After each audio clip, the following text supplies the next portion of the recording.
As you may or may not have known, Gervonta Davis had court today from his hit and run case back in November of 2020, where it was alleged that he hit another vehicle in his Lamborghini truck and fled the scene.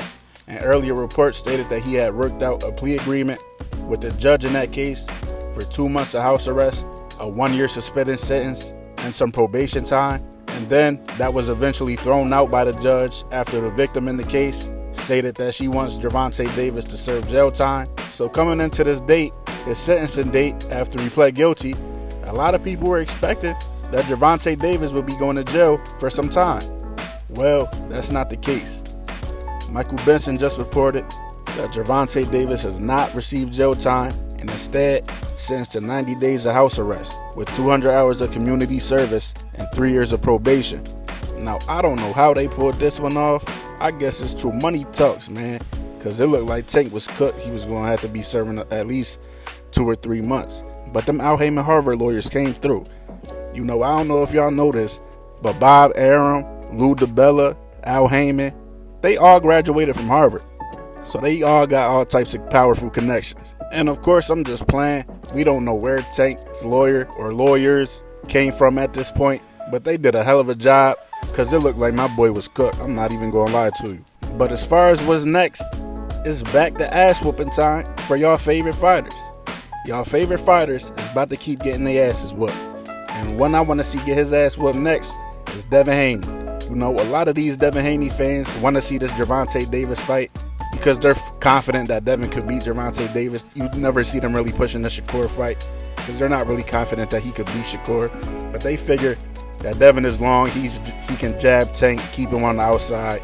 He's longer, he's bigger than Tank, so he could get the win and get some notoriety off Tank.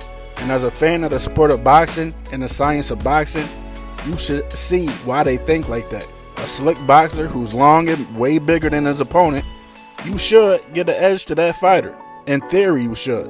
But intangibles matter. And the intangibles in this fight go the way of Gervonta Tank Davis. When you look at the corner, he has the better corner in the fight. When you look at their past fights and their competition, in my opinion, Tank has fought the better competition. When you look at how they performed in those fights, Tank has performed better against better competition, and he has shown more ability to make adjustments in those fights. When you look at Devin at the moment, has a questionable chin at best, and Gervonta Davis is one of the biggest punchers in boxing. He can hurt you with either hand, to the head, or to the body. So when they say that Devin can take away what you do best, we don't know what Tank does best. What does Tank do best? What is it that he does best? Can somebody put that in the comments? It's not like it's one punch you got to worry about with Tank.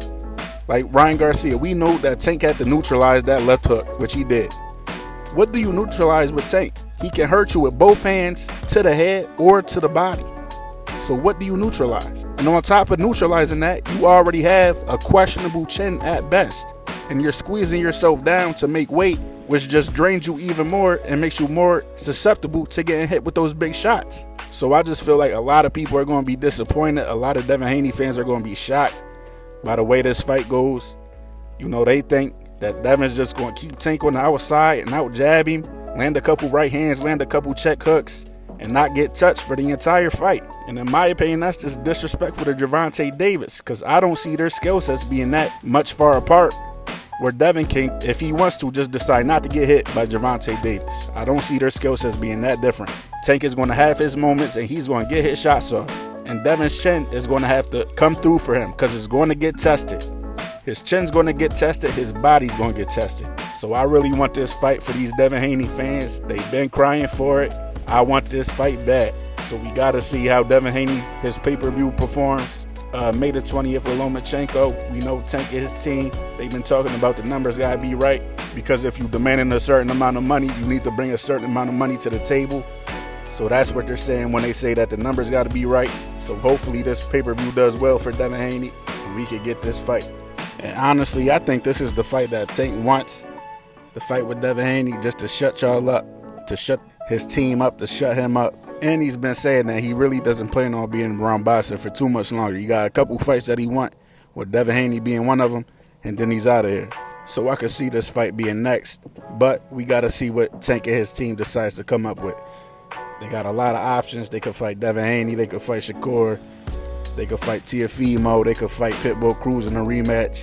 I think it all depends on what numbers Devin Haney does with Lomachenko. Devin Haney fans, the ball is in your court. Tank and his team tell us every time they come out what Devin needs to do to get that fight. And that's perform business-wise. So this is your opportunity to support Devin and boost his numbers. So Tank and his team ain't got no excuse. So support his pay-per-view and make this fight happen. But me personally, I'm ready for this fight. I want to see this fight. But that's what I got for y'all. I'm out.